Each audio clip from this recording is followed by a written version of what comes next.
کر دیا، دونوں بازوؤں کو مضبوط کر کے آپ اس دنیا سے گئے۔ آپ نے فرمایا انی تارک فیکم الثقلین کتاب اللہ و اطرتی، کہ یہ دو چیزیں جو کہ گراں قدر ہیں، قیمتی ہیں، ہم وزن ہیں، یہ میں آپ کے درمیان چھوڑ کے جا رہا ہوں۔ ما ان تمسکتم لن تضلوا بعدی ولن یفترق حتی یرد علی الحوض، اور تم اگر ان سے متمسک رہو گے تو ہرگز گمراہ نہیں ہوگے۔ اور یہ دونوں آپس میں اس طرح سے اکٹھی رہیں گی اس دنیا میں بھی، یہاں تک کہ حوض کوثر میں بھی اکٹھی پہنچیں گی، یعنی ان میں جدائی نہیں ہو سکتی۔ تم اگر ان میں سے ایک کو چھوڑ دو، ایک کو پکڑ لو، یہ تمہاری غلطی ہے، لیکن یہ جدا نہیں ہوں گی۔ اب آپ نے تو قوم کا، امت کا ایک بیلنس بنا کے گئے تاکہ میری امت جو ہے ایک متوازن زندگی گزارے، دو ہم وزن چیزیں، یہ نہیں کہ کسی ایک کا وزن دوسرے سے زیادہ ہو۔ یہ جو بچے ایک کھیل ہوتا ہے نا، سیسا جس کو کہتے ہیں، اس طرح آپ سمجھ لیں کہ دونوں طرف ایک وزن کے بچے ہوں گے تو وہ مستقیم رہے گا، سیدھا رہے گا۔ ایک بچہ اٹھ کے چلا جائے تو دوسرا گر جائے گا۔ تو اسی طرح سے اگر یہ امت کہے ہمارے لیے کتاب خدا کافی ہے، تو پھر یہ خود اپنے لیے رسوائی اور گمراہی خرید رہے ہیں۔ اگر یہ اپنے لیے کتاب خدا کو کافی نہ سمجھتے، ساتھ اہل بیت کو بھی ضروری سمجھتے، تو پھر آج مسلمانوں کا وقار پوری دنیا میں بلند ہوتی، پوری دنیا میں عزت ہوتی۔ لیکن ان کا انتخاب ہے، انہوں نے خود ہی کہا کہ حسبنا کتاب اللہ، ہمارے لیے کتاب خدا کافی ہے۔ تو میں کہتی ہوں کہ اس چیز کا یہ امت جواب دے کہ آج جو ڈاکٹر بنتے ہیں، ڈاکٹری کا ایک سلیبس ہوتا ہے، تو اگر کوئی خود سے اس سلیبس میں سے نسخے نکالنا شروع کر دے تو نکال نہیں سکتا۔ خود سے اپنے لیے دوائی ڈھونڈنا شروع کر دے کہ میں بھی یہ کتابیں دیکھوں، اندر سے اپنے لیے کوئی دوا تجویز کر لوں اپنی بیماری کے لیے، تو الٹا ہی کام ہوگا، بجائے ٹھیک ہونے کی بیماری بڑھ جائے گی یا مر جائے گا اس نسخے پہ عمل کر کے۔ تو ضروری ہے کہ ساتھ طبیب بھی ہو، جو طبیب ہوگا، ڈاکٹر ہوگا، وہ صحیح نسخہ عکس کرے گا، وہ صحیح نسخہ عکس کر کے بتائے گا۔ اب اس امت نے حماقت یہ کی کہ نسخہ تو لے لیا، طبیبوں کو چھوڑ دیا، اس لیے آج عقیدوں میں بھی بیماریاں آ گئی، آج عبادتوں میں بھی مسئلے آ گئے، آج تفرقہ ہو گئے۔ لیکن جو نسخہ رسول دے کے گئے تھے، صرف نسخہ نہیں دے کے گئے تھے، نسخے کے ساتھ طبیب بھی دے کے گئے تھے، صرف کتاب نہیں دے کے گئے تھے، کتاب کے ساتھ معلم بھی دے کے گئے تھے کہ اس کی تفسیریں اپنی عقلوں سے نہ کرتے رہنا، جو یہ کہیں ان کے حکم پہ چلنا تو تم کامیاب رہو گے، ورنہ تمہارے لیے ناکامی ہے۔ اب یہ ہدایت کا ایک انتظام تھا رسول کی طرف سے، بہت بہترین انتظام ہے کہ جس میں ہمارے پاس کتبی صورت میں نسخہ بھی ہے اور ہمارے پاس معلم بھی ہے، طبیب بھی ہے۔ یہ تو بڑا اچھا انتظام کر کے گئے تھے۔ اور دیکھیے ہدایت کا جو انتظام آپ نے کیا ہے، اس سے بہتر کوئی انتظام ہو نہیں سکتا۔ اب یہ امت نے کہا جی ہدایت ہی لینی ہے تو قرآن بھی تو ہادی ہے، انبیاء بھی تو ہادی ہے، ہم نے باقی ہر جگہ سے ہدایت لینی ہے، نہیں لینی تو اہل بیت کے در سے نہیں لینی۔ عجیب فیصلہ ہے، عجیب، ان کی عقلوں پہ ماتم کرنا چاہیے۔ تو اب یہ قرآن بھی تو ہادی ہے، اچھا بھی قرآن ہادی ہے تو پہلے ایک چیز دیکھ لیجئے کہ جتنے بھی ہادی ہیں، انبیاء بھی ہادی ہیں، قرآن بھی ہادی ہے، کعبہ بھی ہادی ہے۔ ہدایت کرنے والے کی ہر ایک کی استطاعت اپنی اپنی ہوتی ہے۔ انبیاء جو ہادی بن کے آئے، بعض نبی جو تھے ان کے لیے کتنی استطاعت تھی، ان کو اللہ کی طرف سے صرف اتنی کیپیسٹی دی گئی تھی کہ آپ صرف اپنی ذات پہ ہادی ہو۔ توجہ فرمائیں گے آپ، ضروری نہیں ہے کہ جتنے انبیاء آئے وہ پورے قوم کے لیے نبی تھے۔ تاریخ اٹھا کے دیکھیں، نبی جو تھے، بعض نبی جو تھے وہ صرف اپنی ذات کے لیے نبی تھے، صرف انہوں نے ہی اللہ کی احکامات اور اس کی توحید کو اپنی ذات تک رکھنا تھا، اور دل کرے تو آگے بھی پہنچا دیں، لیکن ان کی ذمہ داری نہیں تھی۔ بعض نبی آئے، ان کی ہدایت کی جو کیپیسٹی تھی، ان کا جو خدا کی طرف سے ذمہ داری تھی، وہ ان کے صرف خاندان تک کے لیے تھی، بعض کی اس سے زیادہ تھی، اپنے قبیلے تک کے لیے تھی، بعض کی اتنی تھی کہ اپنی قوم تک کے لیے نبی بن کے آئے، بعض پھر ان میں سے چند رسول بھی تھے، اور ان رسولوں میں سے بھی 5 اولو العزم رسول تھے۔ جتنا درجہ بلند ہوتا گیا، ان کی سطح جو تھی وہ دائرہ کار وسیع ہوتا گیا۔ تو اب دیکھنا یہ ہے کہ یہ قرآن جو ہادی ہے، تو یہ قرآن کن کی ہدایت کر رہا ہے؟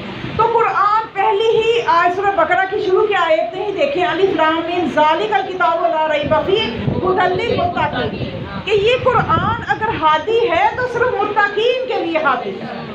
اب متقین کتنے ہوں گے آپ مجھے بتائیں، کتنے ہوں گے؟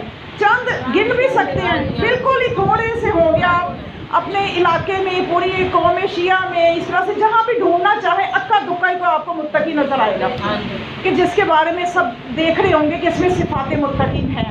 تو اب قرآن اتنے تھوڑے سے لوگوں کے لیے ہدایت ہے، خود کہہ رہے ھدی للمتقین، متقی کتنے ہوں گے؟ متقی بننا کوئی آسان کام نہیں ہے۔ خطبہ حمام جو نہج البلاغہ میں مولا کائنات امیر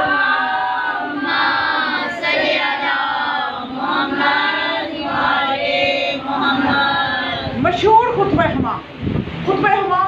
حمام جو تھا، یہ مولا کے صحابی تھے، اور آئے ایک دن مولا کائنات کے پاس نہج البلاغہ میں خطبہ موجود ہے، اور آ کے کہتے ہیں کہ مولا صفلی متقی، متقی کہ میرے لیے توصیف بیان کرے، اور اس طرح کی توصیف بیان کرے لانظر الیہ، یوں لگے کہ میں اسے دیکھ رہا ہوں، یعنی ایسا نقشہ کھینچے متقی کا میرے سامنے کہ میں اسے دیکھ رہا ہوں۔ اب مولا تو جانتے تھے تحمل کر سکتے یا نہیں کر سکتا، مولا نے اسے فرمایا کہ بس تم اللہ سے ڈرو، نیکیاں کرو، کافی ہے، اس سے زیادہ کی نہیں ہے ضرورت۔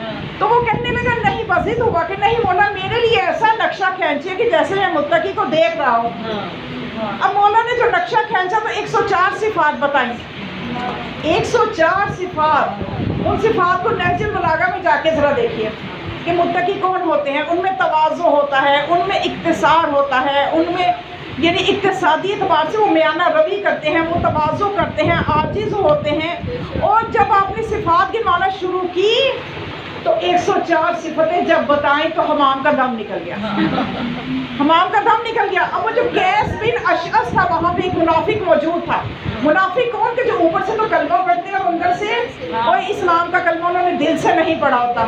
تو قیس بن اشعث کہنے لگا کہ مولا یہ تو مر گیا، یہ تو مر گیا۔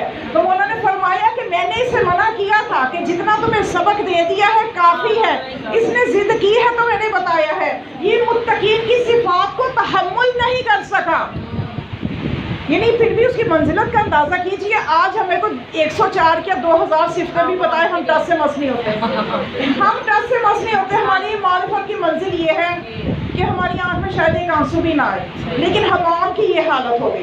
مولا نے فرمایا کہ یہ تحمل نہیں کر سکا، تو قیس بن اشعث جو کہ منافق تھا کہنے لگا تو مولا آپ نے کیسے تحمل کی ہوئی ہے، آپ کیسے باقی ہیں ان صفات کو دیکھنے کے سمجھنے کے باوجود؟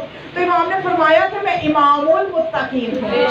جو امام المتقین ہوتا ہے اس نے ہدایت کرنی ہوتی ہے، اگر اس میں بھی تحمل نہیں ہوگا تو ہادی کون ہوگا؟ تو مولا نے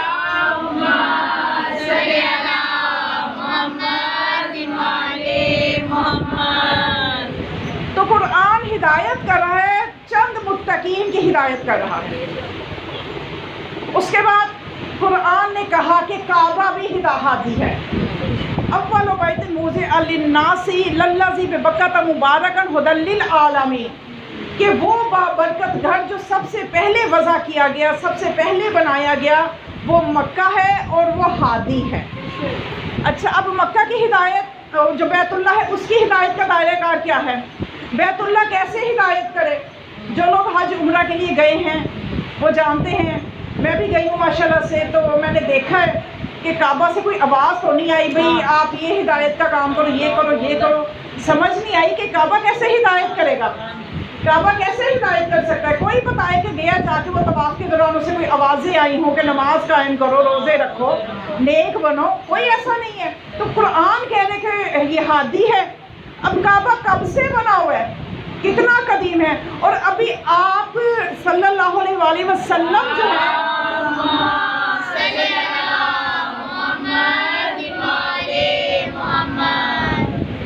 ابھی آپ نے نبوت کا اعلان نہیں کیا۔ نبوت کا اعلان نہ کرنے کا یہ مطلب نہیں ہے کہ آپ نبی نہیں ہیں۔ اب یہ بے وقوفی ہے جو مسلمان یہ کہتے ہیں کہ 40 سال بعد نبی ہوئے، 40 سال بعد، کیا 40 سال پہلے وہ نبی نہیں تھے؟ اب دیکھیے کہ اگر میں یہاں پہ آپ کے سامنے آئی ہوں، مجلس پڑھنے لگی ہوں، اور کیا یہاں پہ مجلس پڑھنے سے پہلے میں عالمہ نہیں تھی. اب میں کہوں کہ میں اب عالمہ ہوئی ہوں کہ جب میں نے پڑھنا شروع کیا.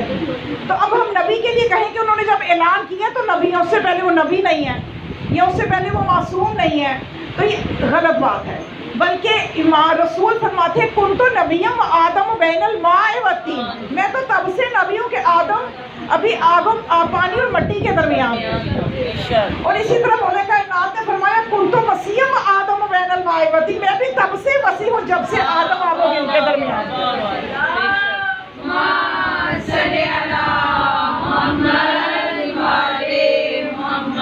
اب نبی موجود ہے، اعلان نبوت 40 سال کے بعد کیا، اور کعبہ کی کیا حالت ہے کہ بت وہاں پہ موجود ہیں. کعبہ کیوں نہیں ہدایت کر رہا کہ بتیاں سے نکلے؟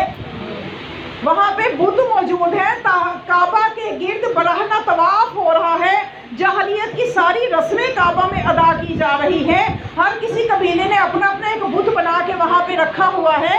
تو کعبہ ہدایت کیوں نہیں کر رہا؟ قرآن کہہ رہے کہ یہ کعبہ جو ہے، یہ بیت اللہ جو ہے، یہ بھی ہادی ہے. اب یہ ہادی ہے تو اس کی ہدایت کا دائرہ کار سمجھ میں نہیں آ رہا. تو اس کا جواب مفسرین نے یہ دیا کہ قرآن بعض اوقات بات ظرف کی کرتا ہے، مراد مظروف ہوتا ہے. اگر میں آپ سے کہوں کہ مجھے ایک گلاس دے دیں، آپ کیا خالی گلاس دیں گی؟ ظاہر ہے کہ میری جو پیاس ہے وہ گلاس سے نہیں بجھے گی، پانی سے بجھے گی. تو اب اگر یہاں پہ کعبہ کی ہدایت ہے تو کعبہ کا مثل کوئی ہونا چاہیے کہ جس کے بارے میں رسول فرما دے علی مثل الکعبہ، علی کعبہ کی مثل ہے. ہدایت کعبہ نہیں کرے گا، مولود کعبہ کرے گا.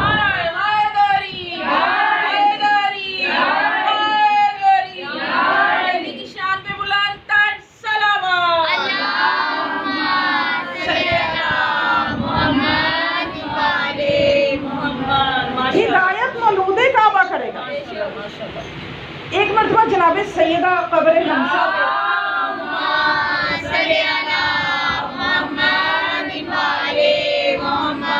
جبکہ بابا ان کی دنیا سے تشریف لے جا چکے تھے، بی بی اپنے بچوں کے ساتھ جاتی تھی جناب حمزہ کی قبر پہ، وہاں پہ تسبیح بھی پڑھا کرتی تھی. بلکہ جناب حمزہ کی قبر کی مٹی سے جو پہلی دفعہ تسبیح اسلام میں بنی، جناب حمزہ کی قبر کی مٹی کی بنی. اور پھر جب سید الشہداء کی شہادت جب ہوئی تو پھر وہ مٹی جو خاکش ہو اس کی تسبیحات بننا شروع ہوئی. اور جناب سیدہ جو ہے وہاں پہ جا کے گریا کیا کرتی تھی. اور اس طرح سے یعنی ان کا یہ، اور آپ آج اگر جا کے دیکھیں، میں تو دیکھ کے آئی نا کہ مدینہ میں جناب حمزہ کی قبر، اور یہ اتنی زیادہ فاصلہ ہے، اس میں بہت زیادہ سفر کر کے بی بی جایا کرتی تھی، آسان نہیں ہے. پہاڑیاں مکہ کی گزر کے پھر وہ جہاں پہ جناب حمزہ کی قبر مبارک ہے احد کے میدان میں، تو یہ کوئی اتنا آسان نہیں تھا، لیکن بی بی جایا کرتی تھی. تو بی بی حسنین کے ساتھ وہاں پہ موجود تھی. تو ایک صحابی جو تھا وہ وہاں آیا، وہاں سے گزرا، اس نے پہچان لیا، حسنین کو دیکھ کے پہچان لیا کہ یہ بنت رسول ہے جو اپنے بچوں کے ساتھ یہاں پہ ہیں. تو وہ آگے بڑھا سلام کرنے کے لیے اور کہنے لگا جناب سیدہ سے کہ اے بنت رسول، کیا واقعاً علی ہی خلیفہ ہے آپ کے بابا کے بعد؟ علی ہی کی کو خلیفہ ہونا چاہیے. تو بی بی نے فرمایا کہ تمہیں غدیر بھول گئی ہے، غدیر کو بھول گئے ہو. کہنے لگا اچھا بات تو صحیح ہے، میں بھولا نہیں ہوں، تو پھر علی جاتے کیوں نہیں ہیں؟ جا کے دربار میں اپنے حق کے لیے بات کیوں نہیں کرتے؟ تو بی بی نے فرمایا کہ کیا تم یہ حدیث بھی بھول گئے ہو کہ میرے بابا نے فرمایا علی مثل الکعبہ، علی کعبہ کی مثل ہے. کعبہ چل کے کسی کے پاس نہیں جاتا، سب چل کے کعبہ کے پاس آتے ہیں، سب چل کے.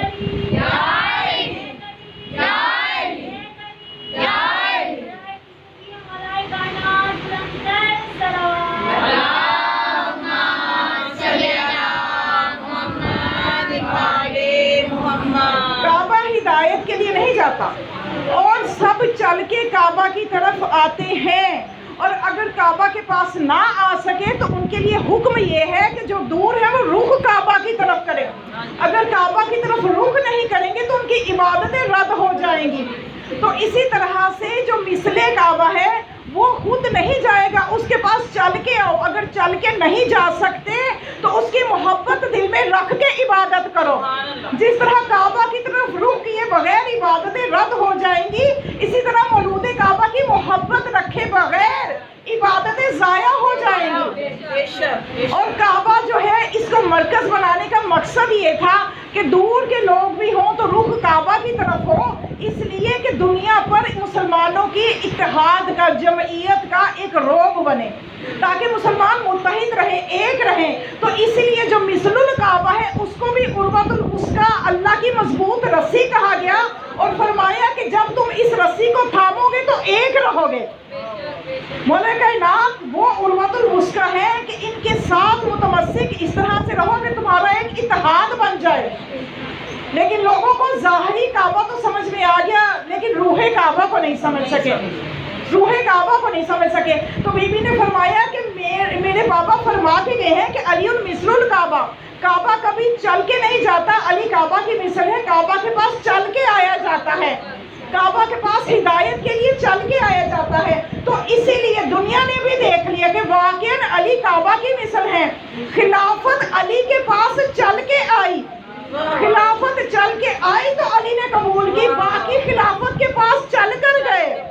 اور تاریخ اٹھا کے دیکھ لیجئے کہ ہر کوئی اپنی علمی مشکلات کے لیے مولا کا محتاج رہا، اور کبھی کوئی ثابت کر کے دکھائے کہ مولا علی نے بھی کسی مسئلے میں کسی سے کچھ پوچھا ہو، کبھی کسی کے پاس گئے ہو، کوئی جھوٹی روایت بھی بتا دو۔ حالانکہ اتنی روایتیں گھڑی گئیں، لیکن علی کے علم کا ایک ایسا روب تھا کہ دشمن روایتیں تو بناتے رہے، کوئی ایک روایت ایسی نہ بنا سکے کہ علی کبھی چل کے بھی کسی کے پاس گیا، علی نے کبھی جا کے کسی سے کوئی مسئلہ پوچھا۔ تو یہیں سے سمجھ جاؤ کہ جس کے پاس سارا کا سارا علم ہے کہ سب کے سب اس کی طرف محتاج ہیں، کہ ہر کوئی اپنی علمی مسئلے کے لیے علی کے پاس آئے۔ وقت ناہو ان الکل دلیل انہ امام الکل، ہر کوئی اپنے علمی مسئلے کے لیے علی کے پاس آئے اور علی سب سے بے نیاز رہے، یہ اس چیز کی دلیل ہے کہ علی ہی امام کل ہے، علی ہی امام کل ہے۔ امام کل ہونا ہی اسے چاہیے کہ جس کے پاس علم ہو۔ عالم جو ہوتا ہے اسی کو زیب دیتا ہے رسول کا جانشین ہونا، کہ جو رسول کے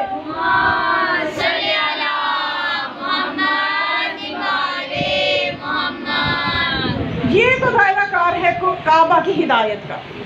سمجھ میں آ رہی ہے؟ اب رسول کتنا بہترین انتظام کر کے گئے ہیں۔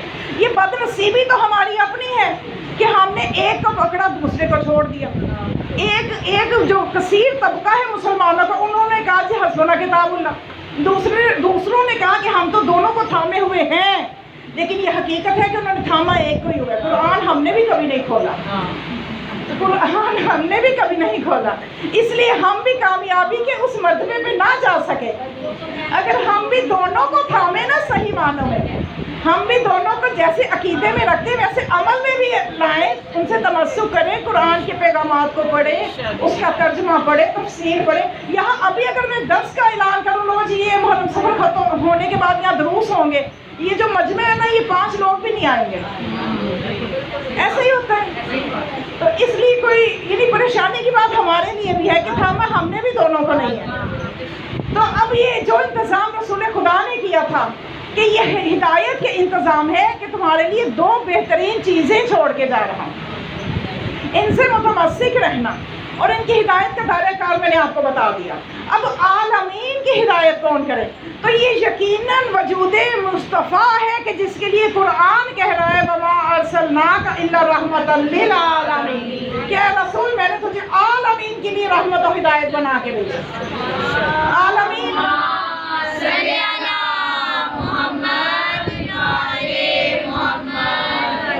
عالمین کا دائرہ کار کیا ہے؟ عالمین سمجھ میں آنے والی چیز نہیں ہے۔ عالمین کا اگر میں آپ کو دائرہ کار بتاؤں، یہ ہماری جو زمین ہے یہ ایک چھوٹا سا ذرہ ہے، یہ جس پہ ہم جی رہے ہیں، اور اس کی کوئی حیثیت ہی نہیں ہے۔ ہماری یہ جو گلیکسی ہے جس کو کہ کہکشاں کہتے ہیں، جو ہماری گلیکسی ہے جس میں ہماری زمین ہے، اس کا نام ہے ملکی وے، اس کہکشاں کا نام ہے ملکی وے، بچے تو بڑا اچھا سمجھتے ہیں۔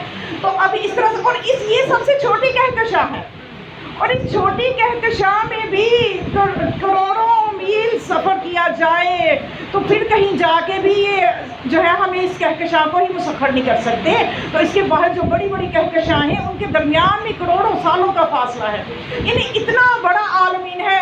اب میں کیا سمجھاؤں اور کیا آپ آپ سمجھیں، بس آپ اتنا سمجھ لیں کہ عالمین کا دائرہ کار اتنا وسیع ہے کہ خدا اپنے لیے فرماتا ہے کہ خدا وہ ہے کہ جو رب العالمین ہے، عالمین کا رب ہے۔ تو جہاں جہاں خدا کی ربوبیت ہے وہاں وہاں محمد مصطفیٰ کی ہدایت بھی ہے۔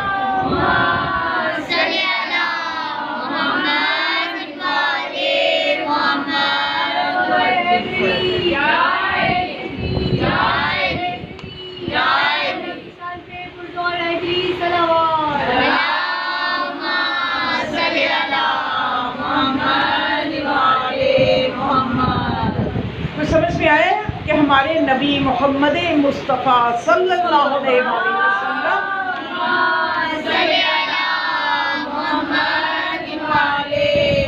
کی ہدایت کا دائرہ کار جہاں جہاں ربوبیت ہے وہاں وہاں پر محمد مصطفیٰ کی مصطفائی ہے۔ نہ وہ عالمین کی حدود ہمیں سمجھ میں آ سکتی ہے، نہ ہمیں اپنے نبی کی ہدایت کی حدود سمجھ میں آ سکتی ہے۔ دوسرے سیارے، کتنے سیارے جہاں کتنی مخلوقات آباد ہیں، تو جو ہمارے امام ہیں، ہادی ہیں، وہ صرف ہمارے پہ نہیں، اور کتنی مخلوقات کتنے سیاروں میں وہ وہاں ان کے بھی امام ہیں۔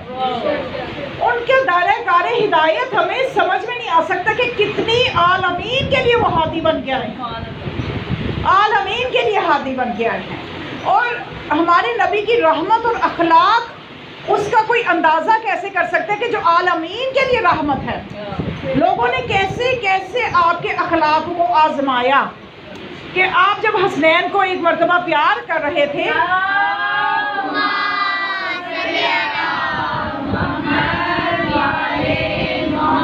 تو کچھ بچے جو تھے وہ آ گئے آپ کے پاس، آ کے کہنے لگے کہ آپ حسنین کو گود میں لیتے ہیں، ہمیں بھی لیں۔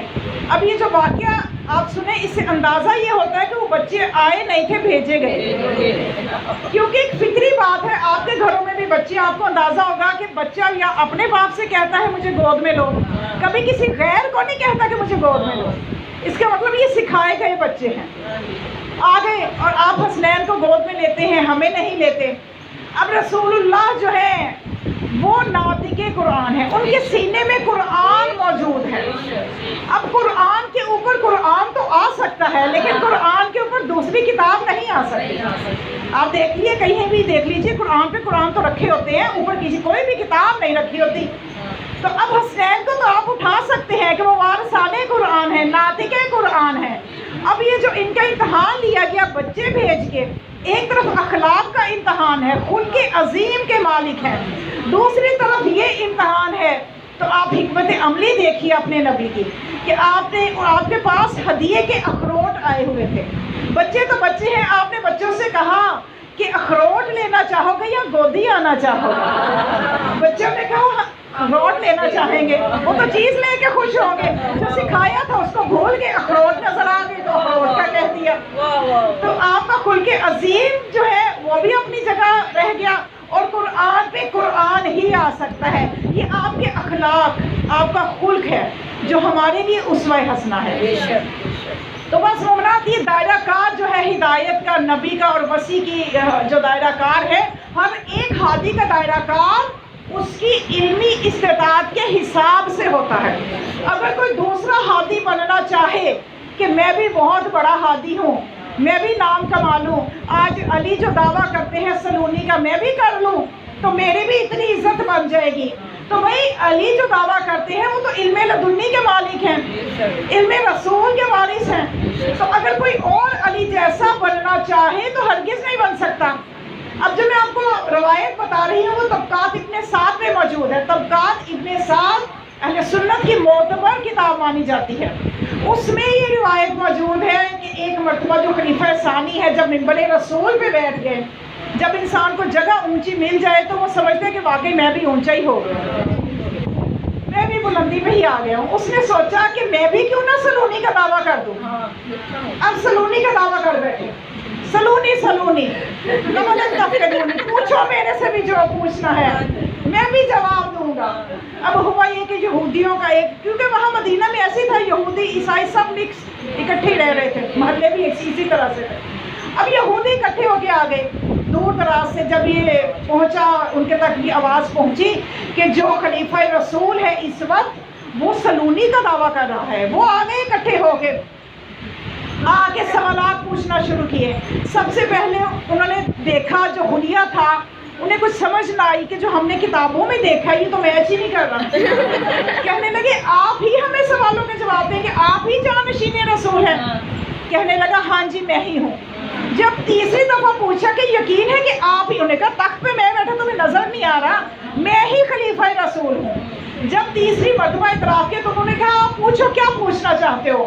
تو اس سے پہلے تک تو انہوں نے یہی دیکھا تھا کہ ان کے بڑے جو بھی جاتے تھے مسئلے لے کے تو وہ اس طرح سے ان کی کتابوں سے ان کو جواب اتنے عمدہ ملتے تھے کہ وہ پکار اٹھتے تھے صدقتا۔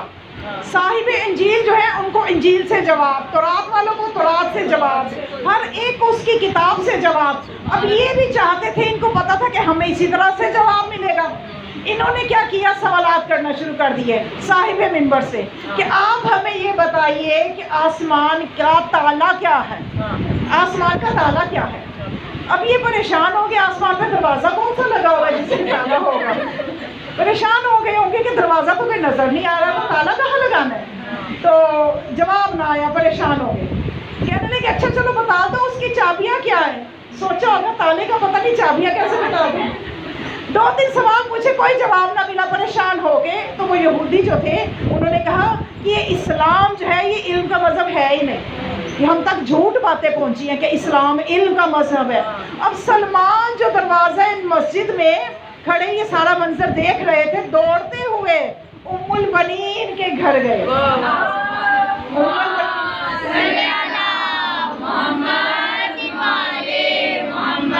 البنین کے در پہ گئے، ڈک الباب کیا، آواز آئی من علی الباب، دروازے پہ کون ہے؟ سلمان نے کہا کہ میں سلمان ہوں اور وارث منبر جو حقیقی وارث ہے علم نبی کا ان کو لینے کے لیے آیا ہوں، اس لیے کہ دربار میں بڑا مسئلہ خراب ہو گیا، اسلام کی عزت خراب ہو رہی ہے، اسلام کی عزت۔ اب اس واقعے سے آپ کو اندازہ ہوگا کہ مولا کائنات دربار کے کاموں میں یعنی جہاں علم کی بات آتی تھی، اسلام کی بات آتی تھی، وہاں پہ پیچھے نہیں رہتے تھے۔ تو جناب ام البنین نے کہا بھائی مولا کائنات تو اس وقت گھر پہ نہیں ہے، یہودی کے باغ میں مزدوری کرنے گئے ہیں اور شام کو آئیں گے۔ تو جناب سلمان نے سوچا کہ شام تک کیا معاملہ ہو جائے گا۔ یہ دوڑتے ہوئے کتنی دور چلتے ہوئے ہانپتے کانپتے پہنچ گئے مولا کائنات کے پاس۔ ابھی کافی دور ہی تھے، دور سے ہی مولا نے پوچھا سلمان خیر ہے؟ سلمان نے کہا خیر نہیں ہے، خیر نہیں ہے، دربار میں چلیے اسلام کی عزت کو خطرہ ہے۔ تو مولا کائنات نے اپنا بیلچہ لیا جس سے مزدوری کر رہے تھے کہ آپ نے 1 منٹ کا بھی توقف نہ کیا، انہی ہاتھوں پہ مٹی، ابو تراب کے ہاتھوں پہ تراب۔ تو یہ اسی حلیے میں اسی طرح سے یہ سلمان کے ساتھ دربار پہنچے۔ جب دربار پہنچے یہودی نکل رہے تھے اور آتا جب مولا کائنات کو دیکھا خلیفہ نے تو منبر پہ اپنے پاس بلایا، گلے لگایا اور جان میں جان آئی اور کہنے لگا، الفاظ ہے طبقات ابن سعد کے، کہنے لگا خدا مجھے اس دن تک زندہ نہ رکھے کہ آپ نہ ہو، آپ ہمیشہ میرے ساتھ رہیں، آپ کے بغیر میں ہلاک ہو جاؤں گا۔ اب جب جان میں جان آئی یہودیوں کو واپس بلایا تو یہودیوں نے جب پہلے حلیہ دیکھا تو کہنے لگے یہ کس مزدور کو لے آئے ہو، یہ خلیفہ سے تو جواب دیے نہیں گئے، یہ مزدور کیا جواب دے گا؟ مولا نے فرمایا پوچھو جو پوچھنا چاہتے ہو، وقت اپنا بھی نہ ضائع کرو میرا بھی نہ ضائع کرو۔ یہودیوں نے کہا ٹھیک ہے ہمیں تو جواب چاہیے، بتائیے کہ آسمان کا تالا کیا ہے؟ تو مولا نے فرمایا کہ لا الہ، آسمان کا تالا جو ہے وہ شرک ہے، خدا کا شریک ٹھہرانا یہ آسمان کا تالا ہے، یعنی جو شریک ٹھہرائے گا اس کی دعاؤں کے لیے بند ہے دروازہ، وہ دعائیں آگے جا ہی نہیں سکتی۔ تو انہوں نے پوچھا اس کی چابی کیا ہے؟ فرمایا لا الہ الا اللہ اس کی چابی ہے، کلمہ توحید پڑھو گے تو تالا کھلے گا اور دعائیں اوپر تک جائیں گی۔ تو اس کے بعد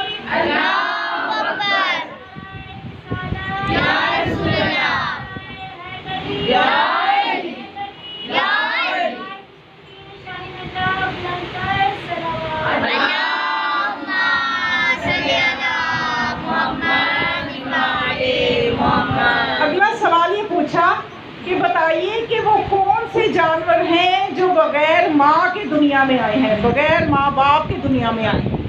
تو اب مولا نے ذرا یہ لکھا ہوا اس کتاب میں، مولا نے ذرا نگاہیں پھیر کے خلیفہ کی طرف دیکھا کہ بھئی اس کا تو جواب دے دیتے، حسب اللہ کتاب اللہ کہاں گیا، اس کا جواب تو قرآن میں موجود ہے، اب اس کا تو جواب دے دیا ہوتا، قرآن میں موجود ہے جو حضرت صالح کی اونٹنی ہے وہ پہاڑ سے نکلی تھی، اور جو دمبا ہے اسماعیل کا وہ اللہ کی طرف سے آیا تھا، اور وہ جو اژدہا تھا جناب موسیٰ جس عصا کو پھینکتے تھے اژدہا بنتا تھا، یہ وہ جانور ہیں جو بغیر ماں باپ کے دنیا میں آئے ہیں۔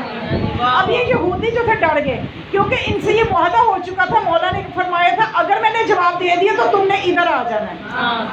اب یہ ڈر گئے کہ یہ تو ہم جا رہے ہیں کسی اور طرح، یہ تو ہمیں لے کے رہے گا، یہ جوان تو ہمیں کہیں اور ہی لے جائے گا۔ اب وہ پریشان ہوئے، کہنے لگے اچھا چلے تیسرے سوال کا جواب دیں کہ وہ کون سی قبر ہے جو اپنے صاحب کو لے کے چلتی پھرتی ہے۔ آپ نے پھر خلیفہ ثانی کو دیکھا، بھئی قرآن تمہارے لیے کافی ہے تو اس کا تو جواب دے دیا ہوتا کہ وہ مچھلی جس نے حضرت یونس کو نگلا تھا وہ یونس کو لے کے 40 دن پھرتی رہی۔ تو اس کے بعد انہوں نے اگلا سوال کیا، کہنے لگے اچھا یا علی اگر آپ اس سوال کا جواب دے دیں گے تو ہم آپ کو مان جائیں گے اور آپ کا کلمہ پڑھ لیں گے۔ وہ سوال یہ ہے کہ جب ابراہیم کو آگ میں پھینکا گیا تو جب وہ آگ ان کے لیے گلزار ہو گئی تو ان کے دائیں کندھے پہ ایک نورانی جوان تھا، ہم اپنی کتابوں میں پڑھتے ہیں وہ جوان کون تھا، تو مولا نے سینے پہ ہاتھ مارا کہ آگ کو گلزار کرنے والا بھی میں تھا اور وہ نوجوان بھی میں تھا، اس لیے کہ اللہ کی طرف سے انبیاء کی مدد کرنا میری ذمہ داری تھی۔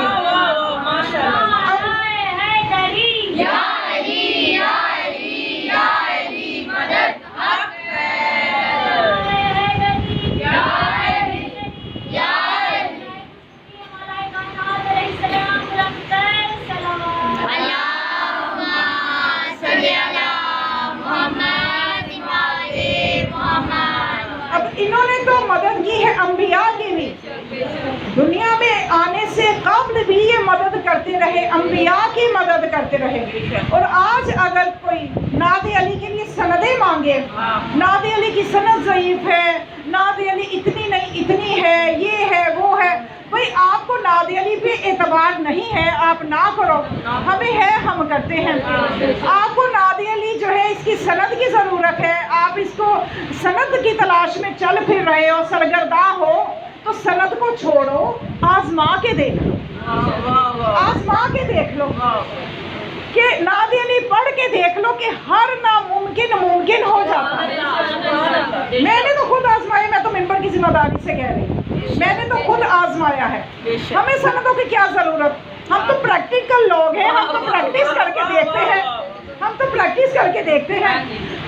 یہ جو علامہ محمد اون نقوی جن کی یہ کرونا سے پچھلے دنوں آپ کو پتہ ہے انتقال ہوا ان کا، ان کی بلندی درجات کے لیے صلوات۔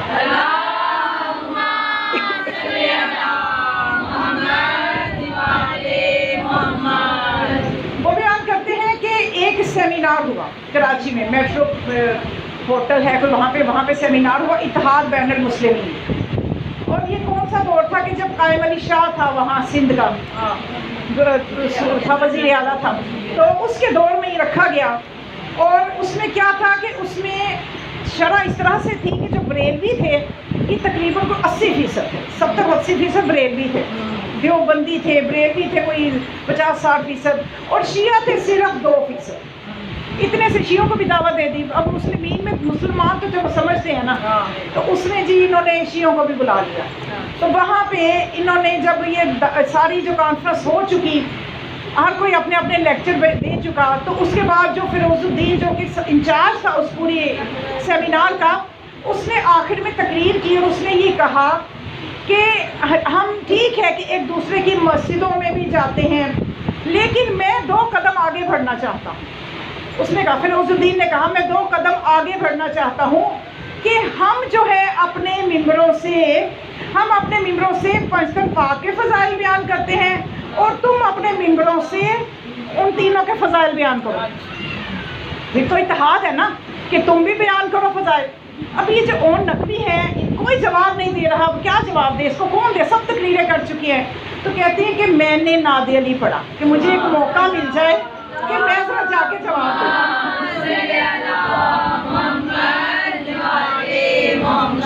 تو کہتے جو ہی ناد علی ختم ہوئی تو فیروز الدین نے کہا کہ اور نقوی ذرا آپ دعا کرا دیجیے.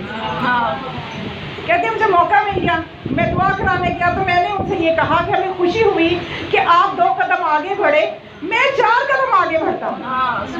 کہ آپ نے جن کی دعویٰ کیا کہ آپ اپنے ممبروں سے ان کا ذکر کریں گے تو وہ کرنا آپ کی مجبوری ہے. کیوں آپ نے اجر رسالت نہیں ادا کرنا؟ اجر رسالت صرف شیعوں نے ادا کرنا ہے. اجر رسالت تو پوری امت سے مانگا گیا ہے، آپ نے بھی تو اجر رسالت ادا کرنا ہے. اس میں کیا کمال ہے کہ آپ ان کے فضائل بتا دیں گے؟ میں 4 قدم آگے بڑھتا ہوں کہ ہم لعنت بھیجتے ہیں محمد بن ابو بکر کے قاتل پر، اور تم لعنت بھیجو حسن کے قاتل پر.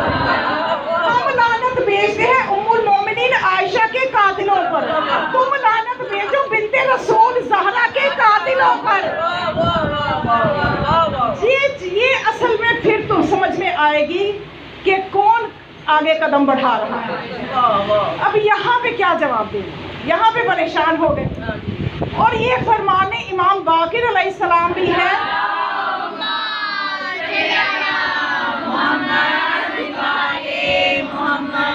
من اراد ان یعلم حبنا فلیمتحن قلبہ وان شارک فی حبنا حب عدونا فلیس منا لسنا منہ. مولانا فرماتے ہیں کہ اگر کوئی اپنے دل کا امتحان کرنا چاہتا ہے کہ اس کے اندر ہماری محبت ہے یا نہیں ہے، وہ چیک کرے، اپنے دل کا امتحان لے کہ اس کے دل میں کہیں کسی گوشے میں ذرہ برابر بھی ہمارے دشمنوں کی محبت تو نہیں ہے. اگر ذرہ برابر بھی ہمارے دشمنوں کی محبت اس کے دل میں ہے تو پھر اس کا ہماری محبت کا دعویٰ جھوٹے، نہ ہم اس سے ہیں نہ وہ ہم سے ہے. تو یہ تقاضے ولایت بھی تبھی پورا ہوتا ہے. آج آپ کو اکثر لوگ کہتے نظر آتے ہیں جی ہم کون سا بجر پاک کو نہیں مانتے، ہم بھی مانتے ہیں بجر پاک کو، ہم کیا بنا بنت رسول کو کیوں نہیں مانیں گے، ہم بھی ان کو مانتے ہیں، ان کو مانتے ہیں. بھائی یہ بتاؤ مانتے کس کو نہیں ہو؟ ان کے ماننے کے ساتھ کچھ کا انکار ضروری ہے، اور یہ پھر صحیح ولایت بنتی ہے. پورے ولایت کہتے ہی مولا فرماتے ہیں کہ ہمارے دشمنوں کی محبت ایک ذرہ بھی تمہارے دل میں نہیں ہونی چاہیے، ان کے لیے ایک ذرہ بھی رحم تمہارے اندر نہیں ہونا چاہیے. لیکن بڑا افسوس ہے ایسی امت پہ، افسوس ہے ایسی امت پہ، اور ان کی عقلوں پہ ان کی جہالت کا ماتم کرنا چاہیے کہ یہ ایک طرف کہتے ہیں یزید بھی رضی اللہ، حسین بھی رضی اللہ، حسن بھی رضی اللہ، سب رضی اللہ. رضی اللہ کی اوقات یہ ہے کہ یزید بھی رضی اللہ ہے، معاویہ بھی رضی اللہ، وہ بھی رضی اللہ، یہ بھی رضی اللہ، اور رہ گیا رسول تو وہ ہم جیسا. یہ معرفت کا عالم ہے. تو کیا یہ مقام افسوس نہیں، یہ پہچانا ہے انہوں نے. اب کہتے ہیں جی یزید کو رضی اللہ ثابت کرنے کے لیے اتنی کوششیں کر دی کہ ان کا ایک محقق، اب میں نام نہیں لیتی، میں نے خود اس کی سنی ہے تقریر، کہنے لگا بھائی آپ یزید کو نا لعنت اللہ بھی نہ کہو، کیا پتہ اللہ اسے بخش دے. اس کو پھر کہتے ہیں اس کو رحمت اللہ بھی نہ کہو، کیا پتہ اللہ نہ بخشے. بھائی کیسے لوگ ہو تم، کیسے لوگ ہو تم، کس طرح کا تمہارا عقیدہ ہے، نہ ادھر کے نہ ادھر کے. بے شک مزید رکھ لے، بغض بے شک مزید رکھ لے، کچھ تے سیداں دا دید رکھ لے. یزید نالوں حسین نالوں جے یزید پیارا ہی تے پیو دا نام ہی یزید رکھ لے. نعرہ وحیداری، وحیداری، وحیداری، محمد والے محمد بلند تر صلوات.